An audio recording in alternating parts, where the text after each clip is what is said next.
Sound On. I truly wouldn't know. I mean, you would have to make some sort of, to obtain some sort of line of credit on that, or I mean, you're surely not going to physically send bars and bars of gold to someone. Yeah. Okay, so you're going to have to obtain some sort of like emergency credit financing. In that scenario, why would they lend you money? Yeah. They would have to have some sort of guarantee they'd be able to obtain the gold. You need to trust them, right? At that time, they will help you. Right? And then, you're probably going to get a 50% haircut or something on the dollars that are coming. I mean, it is such an impossible asset to actually obtain liquidity the moment you need it. Yeah.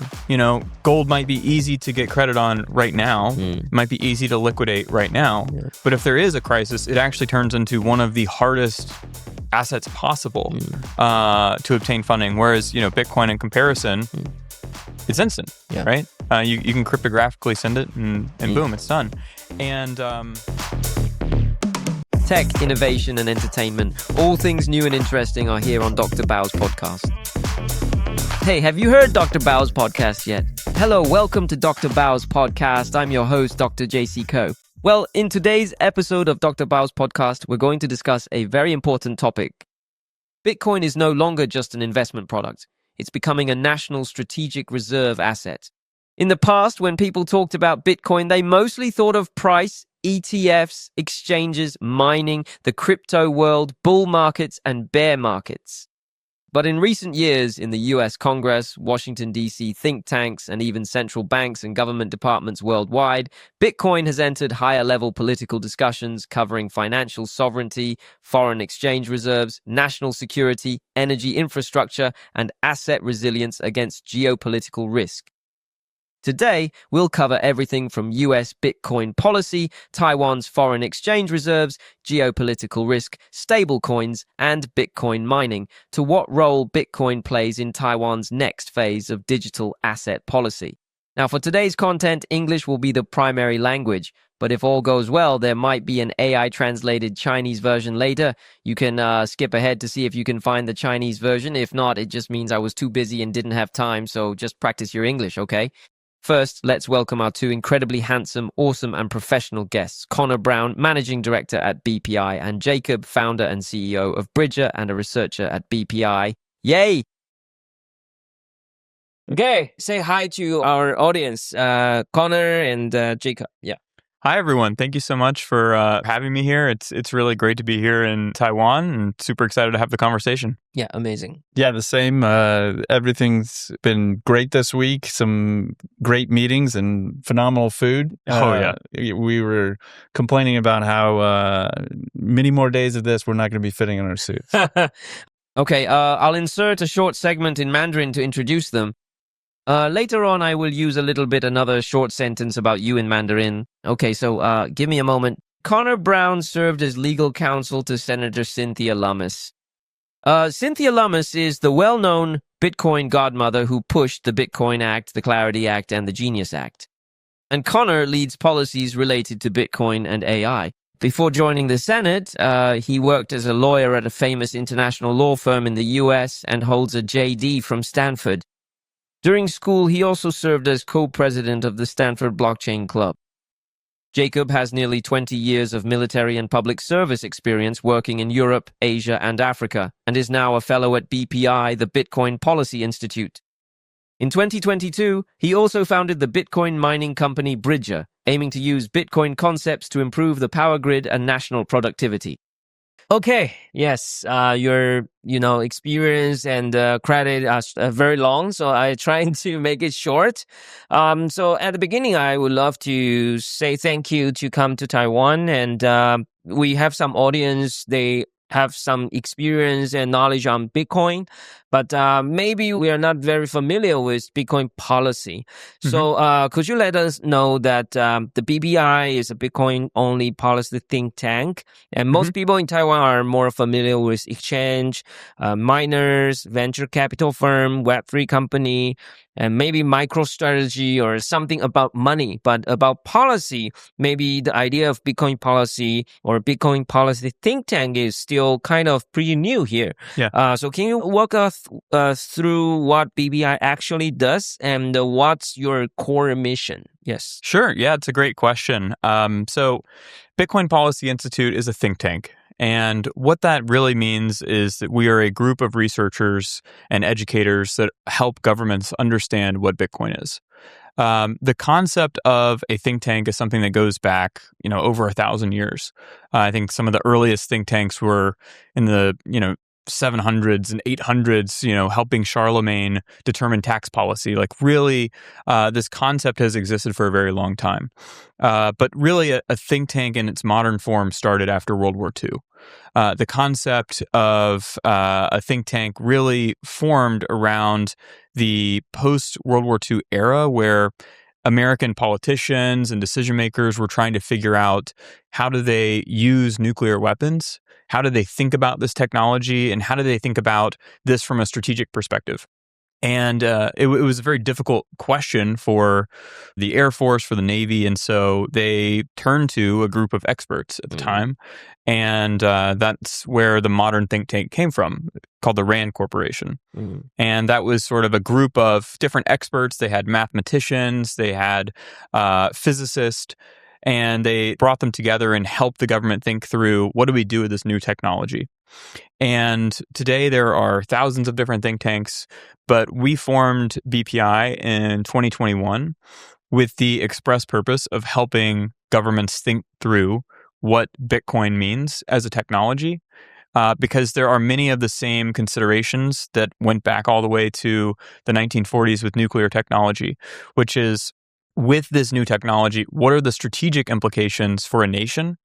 And how can you think through how this technology is going to develop over the next 10 years? So we help advise all sorts of different members of the U.S. government, from the executive branch to the legislative branch. And we are now moving into international work where we've learned a lot from what we've done in the U.S. Our team is comprised of all sorts of different experts with wide range of background. I worked in Congress, Jake worked in the Department of Defense, and we have a range of different experts from economists to computer scientists. And so we help governments think through what this technology means and prepare for the future ahead. I liked what you say, that the think tank, the idea is from early days, the nuclear era, that people trying to have a way to exchange the thoughts on the nuclear spreading and the weapon. Because I always think that Bitcoin is kind of a little bit like the resource that we make, the nuclear bomb, and the resource that we need to control, and everyone doesn't really like it, but have to own proportion of it to make sure that they have the sovereignty to use it or to protect themselves, something like that. And Bitcoin is kind of like digital form of nature resource because no one is really in control of it. And it's kind of like a digital money made by aliens or by AI because we don't know who is the Satoshi, right? Yeah. Maybe 100 years later, we will find out, wow, maybe it's, it could be anyone or anything, right? So it's kind of like digital form of a nature resource. So I like the way that you bring us back to the nuclear era. And the next question is also for you. I still remember that our first meeting is online, and we have online conference call.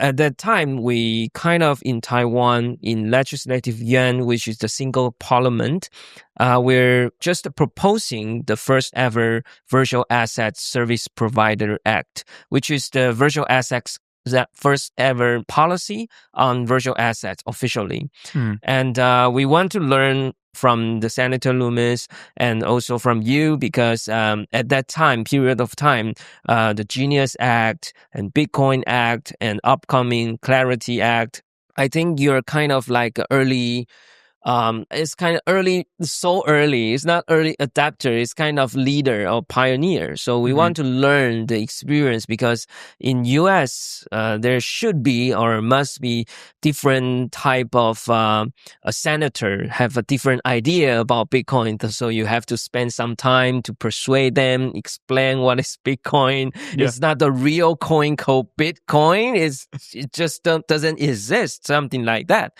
So I'm wondering that you serve as a legal counsel to Senator Cynthia Lummis, working directly on Bitcoin and AI policy and the many really famous act in Taiwan. So from your experience inside Congress, the hardest part of turning a research report or an idea or a new emerging concept into an actual legislation. And for Taiwan's legislative yuan, which is the single parliament, are there any lessons from the U.S. that could help move Bitcoin policy forward more effectively? I believe this question is the same question that we have been met online. Yeah. So, but today we're in front of all the audience, in our world, and maybe in the future in Mars, on the moon. So yeah, let us know any experience or something you want to share with us, or maybe the other country. Yeah, they're doing similar things right now. Yeah, I think it's a great question, because at the heart of good policy is education and really helping policymakers understand what's at stake. But I think that the one piece of advice I always would give, and really what allowed me to do my job, was telling a story and connecting whatever the policy is to that country's history. So for the United States, when I'm explaining Bitcoin, you can't just explain it by itself. You have to look at the long view of history, and something like Bitcoin for America really falls in line with a long story of American success, where America first acquired large amounts of land through the Mississippi Purchase. It acquired large amounts of oil. It acquired large amounts of gold. In every one of these instances, the United States was acquiring a strong piece of an early network for economic commerce, right? So whether it be the river system, whether it be getting access to oil, each one of those pieces was strategically vital to the United States' success. And telling that story and saying, look, this isn't something that's a crazy new idea. This is something that we've done over and over and over again. So if it's getting access to the river network or building out the transcontinental railroad, getting the ports on the West Coast, Bitcoin and developing a strategic reserve or building out the infrastructure for using this for everyday payments, we're just doing the same thing that we've done time and time again. And so I think telling that story and connecting to the past really helps people understand Bitcoin in a deeper way and really our work in a deeper way. And so that would be my advice to anyone who's thinking about getting policy right in their country, is how can this be replicated based on, or how can this be sort of similar to previous successes or failures that country has had? Maybe there have been some instances where countries have made mistakes where they haven't updated correctly, and they've learned the hard way. And that's another lesson to learn from. So that would be my advice, is always think about how it ties back to your story. And I think that that's why Taiwan is especially compelling to us, because Taiwan has such a rich history of looking at where the technology is headed and making strong decisions from the top down. It takes real government foresight to develop the economy that Taiwan has today with its excellence in semiconductors. And so I think that is something that really stood out to us as an opportunity for this jurisdiction. I think today when we have a chance to meet some government officials, talk about Bitcoin reserve for Taiwan, I remember that you gave us an example in 19th century, 1800. Yeah. And early days, India, they have a lot of gold. And but at that time, the kind of the standard is swifting and they have gold or they had silver. Silver, yes, they have silver. Yeah, they have silver, and some country have silver and gold, and some country have gold. And then when the standard is shifting, and the country only have silver, got impact, and it's really bad to them. And for a Chinese culture, I think I remember that maybe late 19th century, the mainland China or Qin dynasty at that time, I believe they kind of suffer because they use silver standard, but they're not very easy to mine silver.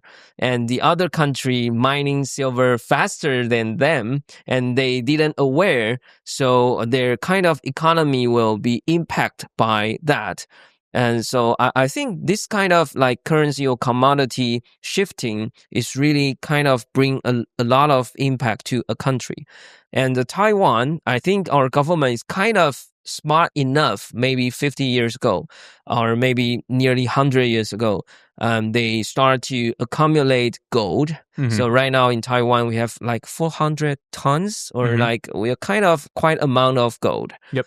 And kind of like also we trying to accumulate unit of computing power, which is the semiconductor, the chips, and the silicon business. So right now we are a really tiny island. Our land is kind of like a 1 to 10,000 in the earth, and our population is only like 1 in 1,000, 3 in 1,000, and it's not much. But in semiconductor business, we kind of own, according to Trump, maybe 90% of the semiconductor, the chips is produced or designed by Taiwan.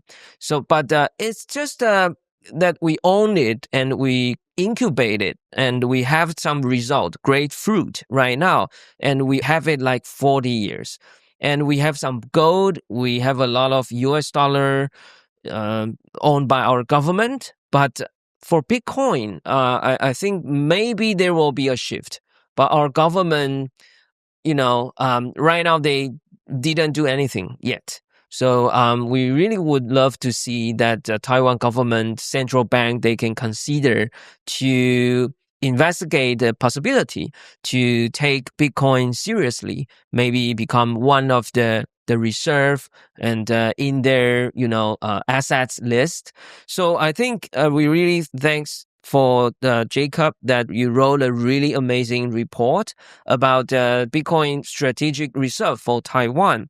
So you published a report through BPI making the case of Taiwan to establish a Bitcoin reserve. So from your perspective, why should Taiwan be actively having this conversation right now? Why it's very important, geopolitical wise, or like the situation right now, and especially for Taiwan through the report, what you want to share with Taiwan government and maybe to the audience right now?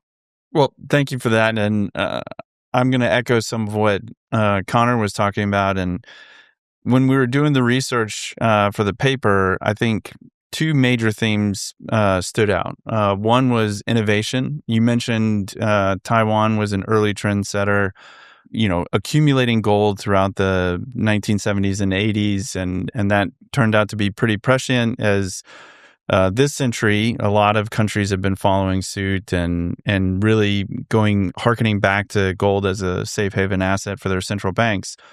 But also the innovation of semiconductors and positioning the economy so strongly for the 21st century. So innovation, but then also resilience. And obviously, there's a great deal of opinions on how to deal with the relationship across the strait with mainland China. But I don't think anybody would disagree with the idea of having sovereignty, having resilience, having optionality. And I think Bitcoin provides that more than any other asset. And, I don't think that it would be wise to convert a huge amount of the reserves into Bitcoin right from the very beginning. It's a measured process. But Taiwan has the opportunity to be a leader in this regard, to lean into that feature of innovation that's so strong throughout its history. And when I talk about the resilience that Bitcoin could provide, there's only two assets that would allow for true self-sovereignty. We mentioned the gold. Obviously, that provides, there's no government or company or single person that can control that gold. But there is a restriction because, it's a difficult, commodity to ship around the world. It's custodied here on the island, which is great because, it gives you full control of your own asset. But in the event of, restricted travel or, a geopolitical crisis, it becomes very difficult to turn that value into anything productive for the island, whereas Bitcoin can thrive in a situation like that. As long as you have access to the internet, you can send that value anywhere in the world with finality of settlement in 10 minutes, without any intermediary being able to weigh in, censor those transactions. And so there's all sorts of situations where that can be incredibly valuable. Obviously, as I was saying, there's a great deal of opinion on how Taiwan should position itself, but I don't think anybody would push back on the idea of just having supreme optionality on how to protect the wealth of the nation. Yeah, I think I'm kind of a little bit frustrated, but a little bit proud of Taiwan. The frustrated part is in early days, like 2014, at that time, or even 2013, at that time, a lot of top developer in Taiwan, because we are kind of a birthplace for geeks, So therefore, we have TSMC, we have NVIDIA. We have a lot of top-notch engineer in Taiwan. So in early days, there are a lot of cryptographer, like cypherpunks actually live in Taiwan, and they're secretly working on some open source project, and they're involved into a lot of open source project and online money project. So in 2013, there are kind of like unique community in Taiwan.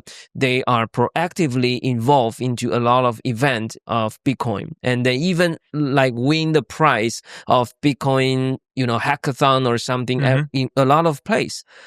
And in 2014, I still remember that at that time, Ethereum is, online. And after a few years, Vitalik is building a Solidity. So he even fly to Taiwan and hire local engineer to working for Ethereum Foundation together and to develop something great afterward. And then in 2016, at that time, Taiwan is the only place you can buy Bitcoin in convenience store. You can just give them the money in front desk, and they will give you a code, and you can get a QR code and scan it and have an account. Then you will get Bitcoin in your account. And at that time, a lot of YouTubers just fly to Taiwan and to film the moment that they can buy Bitcoin in convenience store, 7-Eleven or Family Mart. It's crazy. At that time, Taiwan is kind of like early bird, and a lot of things happen. However, a little bit, a fraud group or scamming is getting into this business. They're using Bitcoin or like using, Tether or stable coin, involving, and the government turned into a very conservative type of regulation. So I think it's a lot of crime. So Taiwan has some potential in early days, but, I'm really proud of that. But I'm a little bit frustrated that in the later, for the decades, our government is a little bit conservative. But right now, we're in a really special situation and location and geopolitical scenario right now. In Jacob, your report highlight two specific vulnerabilities for Taiwan, which is significant geopolitical risk and heavy concentration in its foreign exchange reserve. Taiwan accumulate a lot of US dollar and a lot of US dollar-based bond. And I think in extreme scenario, a blockade or a sanctioned or financial system disruption or restricted access, like you just say, to dollar denominated assets could be a really worst scenario for Taiwan. And you share some ideas about why it's very important to Taiwan, but we need some examples. So we would love to know that, because when I talk about Bitcoin in Taiwan, sometimes I will use Ukraine as an example, because I still remember in early days when there is a war happening, Bitcoin donation and using Bitcoin to be kind of like an asset for government to kind of prepare and protect themselves is still in my memory, but I'm not really fully, I don't have time to fully investigate the story about that. So can you share something with us? Like, I believe you already explored some case or like some necessity or some, for example, like Ukraine. Can you show us some example? Like, okay, Ukraine, like Bitcoin is really important for them. So maybe it's also important for Taiwan. I don't like say that, but Taiwan is really, in a really special geopolitical situation. So I would love to know more about that. Sure. I mean, obviously it's a truly unique situation. And I think Ukraine is a great example for a couple different reasons, actually. So first off, you hit the nail on the head that in the early days after the invasion of Ukraine, the government and humanitarian groups associated with the Ukrainian government raised about $200 million in digital assets. Bitcoin consisted of about 20% of that, so about $40 million. And the other two predominant digital assets were Ethereum and then stablecoins. I don't think that the Ukrainian government really cared about which asset they were receiving, because they were immediately liquidating everything just to fuel the crisis, humanitarian crisis of getting people out of the country that needed to get out of the country, but also, humanitarian goods like food, water, and then obviously material for the war.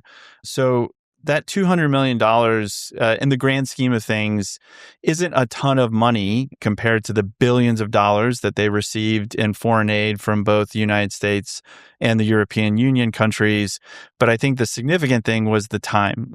I think 80% of that $200 million was received within like 40 days after the invasion. Wow. So obviously it's difficult to mobilize traditional finance that quickly. And a lot of that money came from some corporations, but a lot of individual donors that just wanted to help out the situation in Ukraine. And so I think them having those rails set up to receive crypto, some of which came after the invasion and they were able to stand it up, undoubtedly saved lives and helped Ukraine, kind of stand up in those early days of the war.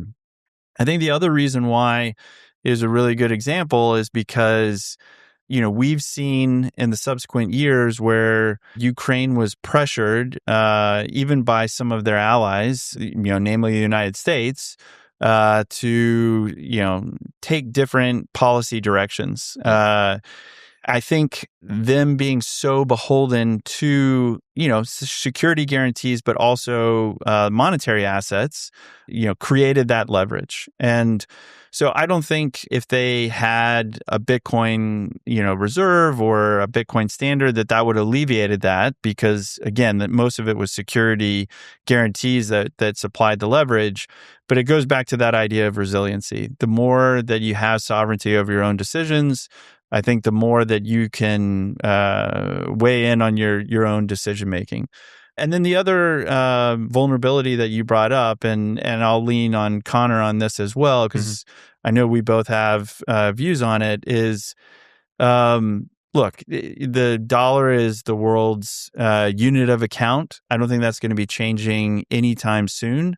But there's some real stress with the dollar system and the United States ballooning sovereign debt. And I don't think that it would be smart for Taiwan to completely shirk that system and get away from it. But I also think that diversification away from it is really warranted. Taiwan very smartly already has a decent amount of gold reserves. At one point that gold was just to back the Taiwanese dollar, but the gold has appreciated so much in value that only 50% of that gold is to back the dollar, and the other 50% of the gold is now just a reserve asset. So that's phenomenal. But that was another part of the report that we focused on quite a bit, was just overexposure to the dollar, especially given the ballooning debt. And I'm keen to hear your thoughts on that as well. Yeah, I think it's absolutely right. For any nation, choosing to entirely go down one path when there are multiple options available doesn't make sense. But for a country like Taiwan that does have this geopolitical position, I completely agree with Jake. And I mean, I think it's important just to think through the practicalities, like just to make it very concrete. If there was a blockade and you have $10 billion of gold and you want to get any sort of funding off of that, how do you do that? I truly wouldn't know. I mean, you would have to make some sort of, to obtain some sort of line of credit on that, or I mean, you're surely not going to physically send bars and bars of gold to someone. Yeah. Okay, so you're going to have to obtain some sort of like emergency credit financing. In that scenario, why would they lend you money? Yeah. They would have to have some sort of guarantee they'd be able to obtain the gold. You need to trust them, right? At that time, they will help you, right? And then, you're probably going to get a 50% haircut or something on the dollars that are coming. I mean, it is such an impossible asset to actually obtain liquidity the moment you need it. Yeah. Gold might be easy to get credit on right now. It might be easy to liquidate right now. Yeah. But if there is a crisis, it actually turns into one of the hardest assets possible to obtain funding. Whereas, Bitcoin in comparison, it's instant, right? You can cryptographically send it and boom, it's done. And so I think that flexibility is important. The other thing that I always say is a lot of policymakers, they just don't want to engage with the question, or they think that it is more speculative and, they'd prefer not to spend time on it. But I think that the way Bitcoin functions is that no matter what position you take, that is a position. Choosing to have zero allocation is itself a choice on allocation. You're always making a choice. And there's really no way to avoid it. And so I think it always makes sense to think about all your options and evaluate it accordingly. Yeah, I think we always say that in the Bitcoiners community or like blockchain community that you own your key, you own your coin, right? As a government, you own your gold, but it's not very easy to ship or exchange when extreme situation happen. And you own US dollar or foreign currency, you need to trust your ally, right? But when there is a war, as a sovereignty nation, you should trust your own people. You should just verify, don't trust, right? There might be no trust in wartime. So something you can own by your hand and the transaction by a cryptography might be a solution, right? And we had some great news because of your report and your ideas. I especially request our government to calculate how much Bitcoin is already seized in their hand.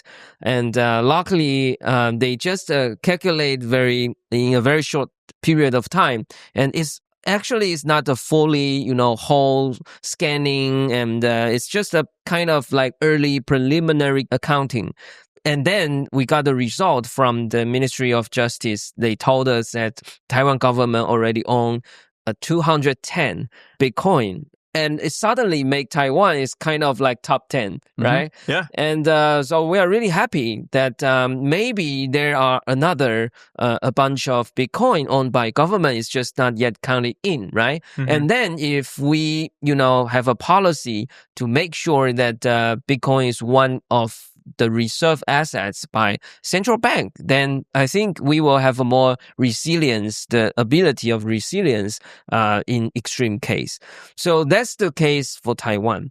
But in US, I'm wondering that what are the 3 most important Bitcoin policy issues in US right now? Because the geopolitical situation or the leading role in US compared with Taiwan is totally different, right? Yeah. So for a lot of audience, it's not only in Taiwan or not only in US, maybe from Japan, Korea, because we're using international language for this episode, right? So are there any lessons or approach that Taiwan could, realistically apply the idea from US, or some ideas in US on Bitcoin policy are different? Can you share something with us? Sure, yeah, I'd love to get into it. So in the US right now, we have a lot of different policy that's going on.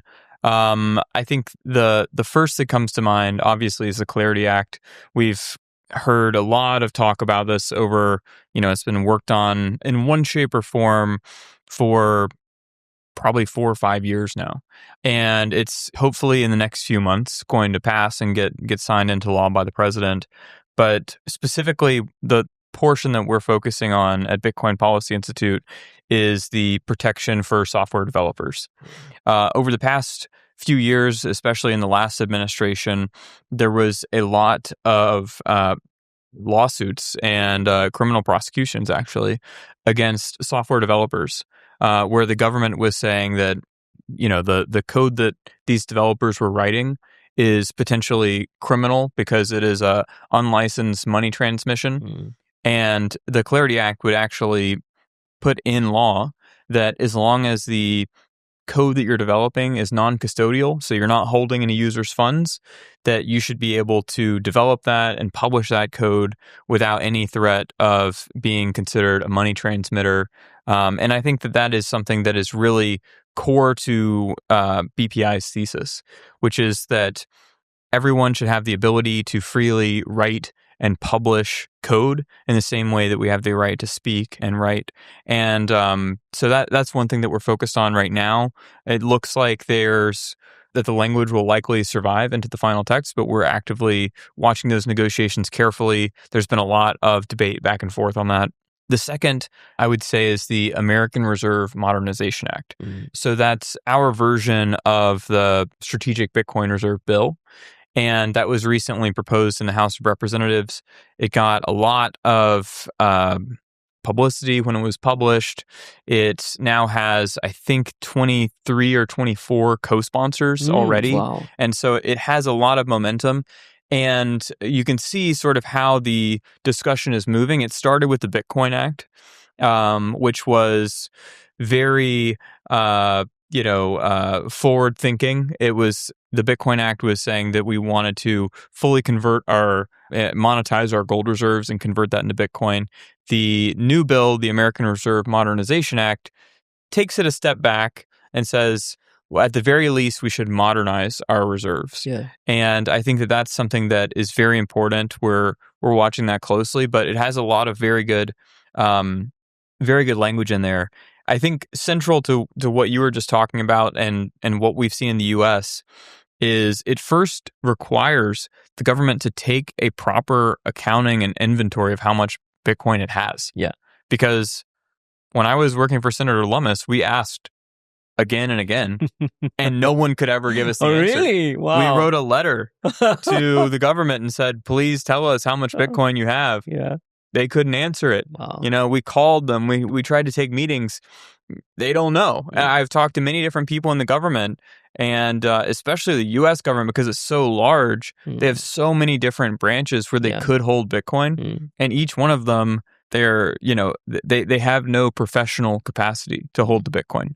So just standing up a professional custody service and making it, I think it's all about incremental progress. Yeah. So the next step for the U.S. for the Bitcoin Reserve is codifying it. Yeah. Making sure it's not being sold and making sure that it's properly accounted for and stored safely. Yeah. We hold our gold in a huge vault with armed guards. We should do the same for digital gold. We should have best-in-class custody services. And then the last one that we've been talking about a lot in the U.S. is modernizing our tax system. Yeah.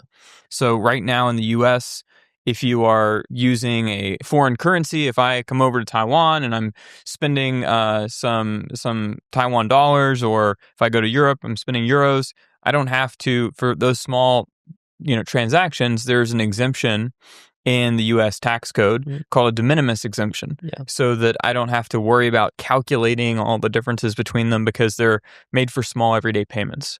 We are looking to get that same exemption for everyday payments for Bitcoin. And the purpose of that is that right now, a lot of people are dissuaded from using Bitcoin for buying a cup of coffee or, an everyday purchase as a medium of exchange, because they don't want to deal with the headache of going through their taxes at the end of the year and figuring out, okay, well, I sold it here on this day to pay for my $5 coffee, and technically I purchased it at this price, and I have to calculate the difference. No one wants to deal with that. And the other portion there is we expect that AI agents are going to use Bitcoin a lot for everyday purchases, because Bitcoin is native internet money. It is already, from what our research has shown, heavily preferred by AI models. They've been trained on a lot of data related to Bitcoin. They like Bitcoin and prefer it as a store of value. So we expect they will be using it in everyday commerce. And so our tax code, even if we're assuming it's just humans, is already going to be facing millions and millions of transaction reports from Bitcoin.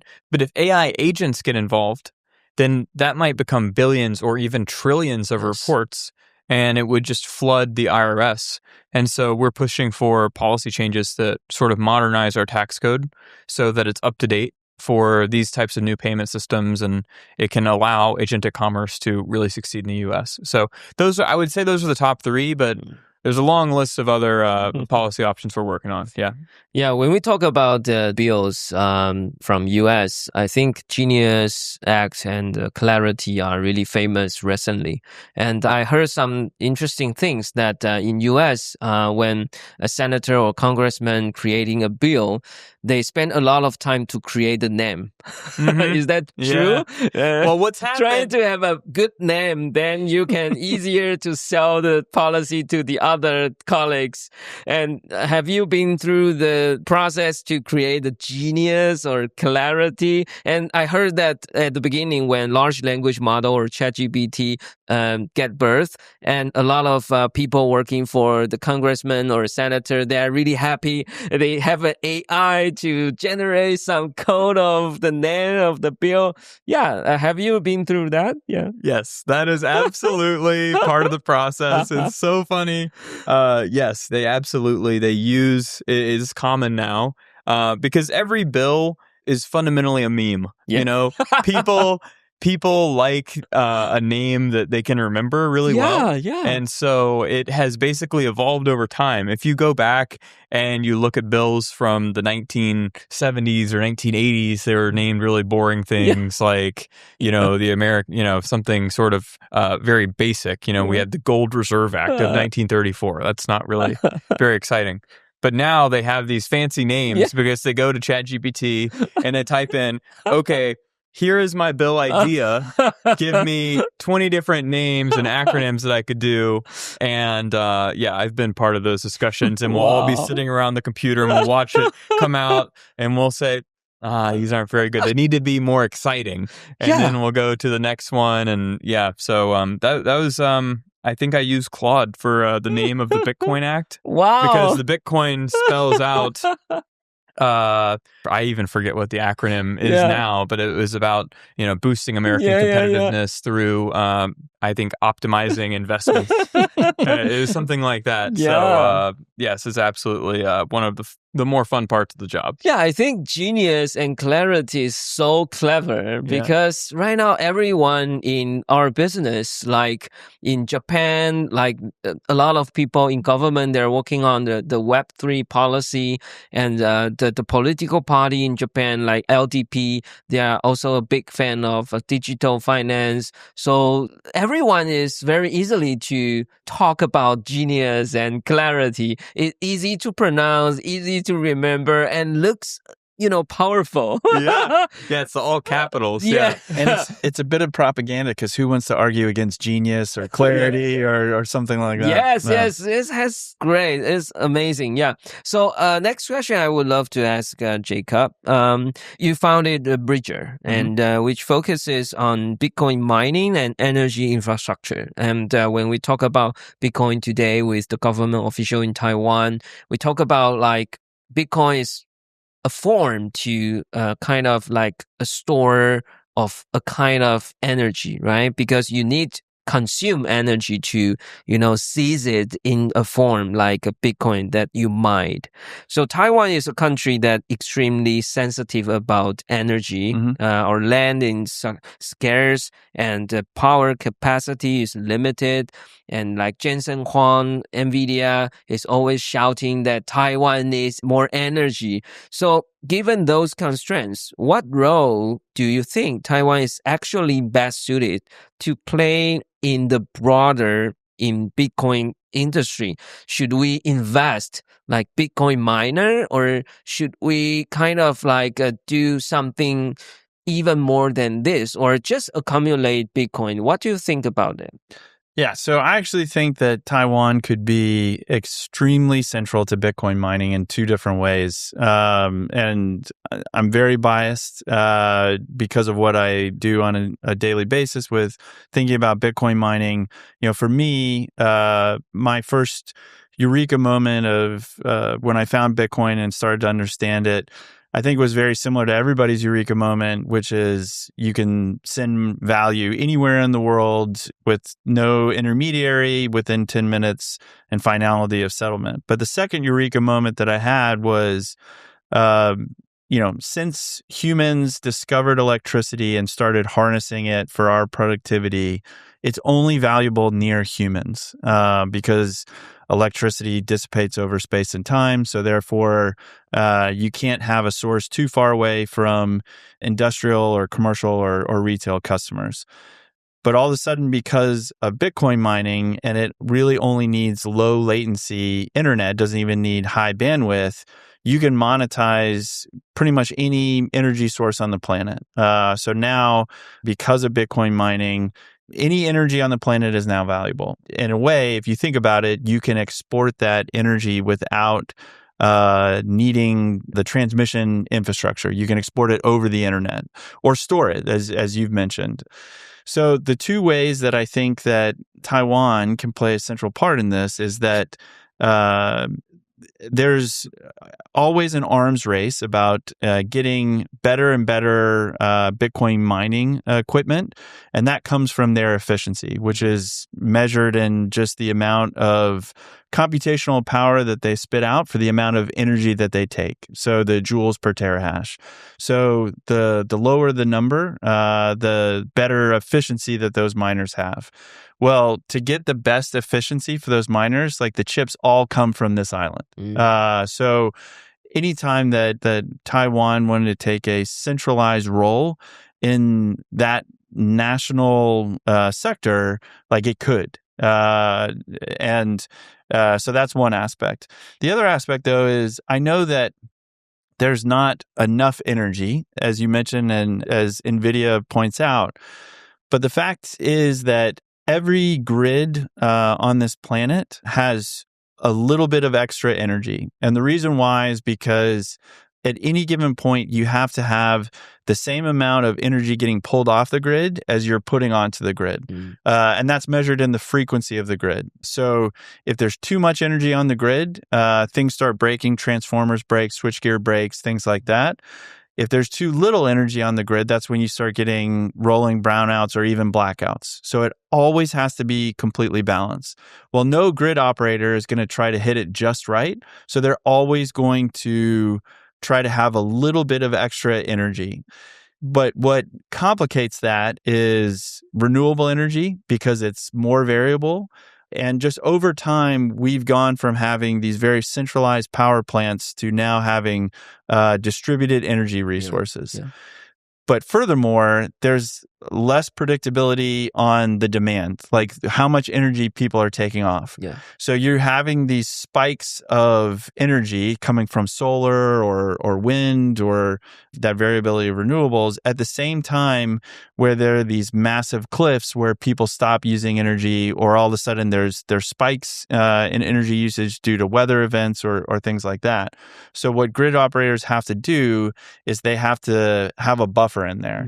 And what Bitcoin mining can do, like no other asset, like energy asset out there, is consume that overage. So I think Taiwan could engage in Bitcoin mining, which, if you're talking about a strategic Bitcoin reserve, that is the easiest way for any country to accumulate Bitcoin. You monetize your energy resources, and a lot of times it ends up being energy that otherwise just goes to waste. It's just being curtailed so that they can maintain that frequency on the grid. And so that's what we're trying to do at Bridger is work with utilities in the United States, but also countries throughout the world where they have a lot of that stranded or wasted energy for different reasons, and then partnering with those energy entities, whether it's domestic or international, and coming up with a plan to monetize that energy. And for your efforts, that could be a great way to acquire Bitcoin that in the Strategic Bitcoin Reserve Executive Order, President Trump dictated that we have the ability to acquire Bitcoin as long as it's budget neutral, meaning we're not spending tax dollars. And I think the easiest way to do that is mining, just turning excess energy that would otherwise go to waste into Bitcoin. Wow, amazing. I think many people, when they heard about Bitcoin mining, they think, it's something really far away, and they didn't get the idea. And maybe some people who want some money, so they got a Bitcoin mining. But I have to say that Taiwan should have more, a neutral knowledge, and we should engage more in Bitcoin mining, because Bitcoin mining saved or boosted two companies related to Taiwan and really closely. First is TSMC. Really? Because before AI booming, TSMC get a lot of order from BitMine and a lot of company. They want to design a special IC to do the mining. And at that time, actually, to my knowledge, the company like MediaTek or TSMC, they kind of get a lot of order or quite amount of order and quite amount of, income is from the Bitcoin mining company. So I think TSMC people, I believe they remember it. And now in Taiwan, TSMC is really famous and their stock price is, skyrocket. So I think Taiwan should know more about Bitcoin mining. And another case is NVIDIA. And I think NVIDIA is, once their gaming business is not really, growing faster enough. So before AI booming, they spend a lot of money to invent and increase and develop their technology on GPU and computing. But no one needs a lot of computing, that lot amount of computing. So a lot of people is using GPU to mine Ethereum or Bitcoin. So it's increased a lot of sales for the GPU card, right? So I think these two companies are really close related to Taiwan, and we really love it. If we love TSMC and if we love NVIDIA, we should know more about Bitcoin, because this Bitcoin mining and the technology and the idea and the concept is really close to those two companies' history, right? So we still have some time. So I want to ask Jacob or Connor, if Taiwan can do one thing or one step right now to advocate or advance Bitcoin policy, what would you recommend? Because I'm a legislator, I'm policy maker, and I'm public servant. I just want to do something for Taiwan, right? And we want Taiwan to be prepared for some extreme case. We don't want extreme case to happen, but we want to always be prepared. So if we can do only one thing to step forward, what is the thing? Or if you can have a one sentence or, an advice to Taiwan Central Bank or Financial Supervisory Commission, FSC, in Taiwan, what would you recommend? It's a great question. To put it in one sentence, I would say prepare for the future. That means in many different ways, you should expect the unexpected and also think through what those future possibilities could look like and build your system to be resilient for those scenarios. So what that means practically is if you think there is a 10% chance that Bitcoin will be a world capital asset, then you should start preparing your custody standards now. You should start understanding how to use and manage these assets now. If you think that stable coins are going to be an important part of interstate or international commerce, then you should start learning how these standards operate today. And so I think that would be my advice is at the very minimum, even before you start thinking about, all right, what is our allocation going to be or how does this impact our reserve ratios? It's first develop an expertise in how to use this because we know for a fact that industries around the world are using it actively. We know that governments are looking at it. And so at a minimum, it should be develop an expertise, especially for a society that's as tech forward as Taiwan, to develop an expertise in how to actually use it. And then from there, you can have a deeper appreciation of the fundamentals. You can have a deeper appreciation of how it's used in day to day. And then you can move forward with further policy. But I think first step is just get started with using it. Yeah, I think we have time for last question, and I want to ask both. And this question is only be able to answer by you too, because you have the best seat and the best position to this question is based on your observations. What are the views and expectations of the younger generation in the US regarding Bitcoin and other cryptocurrencies? As this young cohort of voter rises, how do you see them substantively shaping the US political landscape?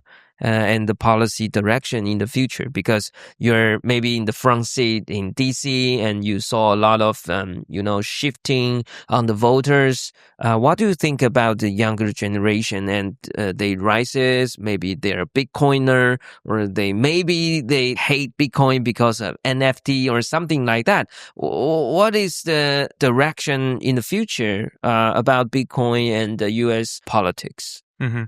I think, from my vantage point, I have a couple of teenage kids at home. And what's interesting is, I'm in my 40s. I had to understand and wrap my brain around how this digital money that has no, tangible presence, how it could have value.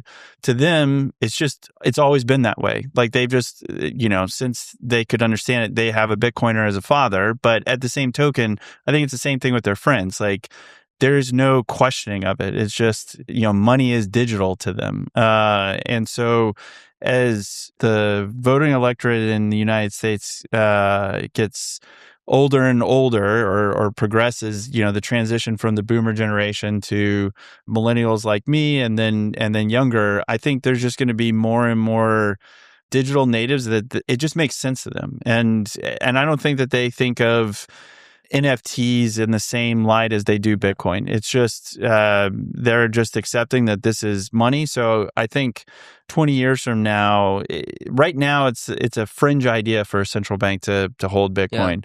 Yeah. Once more junior people get into those positions, I don't think that it's going to be seen as like this really outlandish idea. Yeah, I couldn't agree more. I think that really it is a complete flip of what is trusted versus non-trusted, right? For the millennial generation, we grew up during the great financial crisis. One of our core memories is that you can't trust the banks and that the government is always going to print money. These are fundamental concepts. And so I think that my generation especially has a deep distrust for banks. And for the older generations, it's the opposite. They grew up with banks and they didn't grow up with the internet. So I think that as time goes on, it's just going to get closer and closer to, viewing digitally native money as, just a basic element of life. I think that for, our children, when they walk into a bank to set up a bank account, they're going to think, well, why would I ever do this? I could just open, I could just download an app. Yeah. I can just, have a wallet myself. The idea of having to go and only be able to move your money on certain times or certain days is just going to be an antiquated, notion in the same way that, mailing a letter today. No one mails letters. Email is just assumed. Yeah. And so I think it'll be very similar for digital money as well. Yeah, I still remember when I back from Silicon Valley, Mountain View. At that time, I was studied in Singularity University and got my first ever Bitcoin at that time. Oh, wow. And I learned a lot from that. And when I come back to Taiwan, we are talking about the AI in the future. And I still remember at that time, we have some summit and invite some genius from Google, from the other company. And some particular speaker on the stage says that in the near future, our son or our grandson or the next generation, when they take a look about our driver license, they will think, what? Can you drive at that time? Because in the future, there will be full self-driving, right? Yeah. So for a human to drive may be illegal at that time. It's too risky, right? So I think our next generation is totally different. Maybe in the future when they see if you want to own some currency, you need to go to bank. Yeah. Something like that. Right now, use MetaMask. You can just create an account on chain very easily, right? So maybe the way of thinking of next generation will be totally different. Mm-hmm. And then right now we will think, should we take Bitcoin or should we reserve a little amount of Bitcoin? Maybe in the future, it will be more nature. And also, as a, 130 years old political party, which is KMT, as a KMT legislator, some people want to donate a Bitcoin to our political party. Mm-hmm. But, I tried. I talked to our chairperson. Someone want to donate Bitcoin, but it's so difficult to donate a Bitcoin, one Bitcoin, because the accounting system may be too difficult for Taiwan. Mm-hmm. But maybe we will approach there very soon because we just passed our Virtual Assets Act. So let's see. Maybe KMT would be the first ever political party in Asia Pacific to take a Bitcoin as a, donation. Yeah. Let's see. So thank you very much to come to my show and my podcast, Dab in Tech. We interviewed Vitalik before he used full Mandarin. If you want to learn Mandarin, you can listen to that episode. And we interviewed Audrey Tan. We interviewed the WarCoin, the people from San Francisco. So if you want to know something about cryptocurrency, AI, emerging technology happening in Taiwan and connect to the world, welcome to subscribe. Okay, so the next period of paragraph, I will use Mandarin. And thank you for your listening. Thanks for listening to today's Dr. Bao's Friends Say. I'm JC Ko, Dr. Bao. If you like our show, please subscribe and the next episode will be sent to you automatically. Whether you're listening on Apple Podcasts, Spotify, SoundOn, YouTube, or other platforms, please give us a 5-star rating. 5-star, please. And like and comment and subscribe and, do anything to support us. We'll see you on the air next time. See you next time. Bye.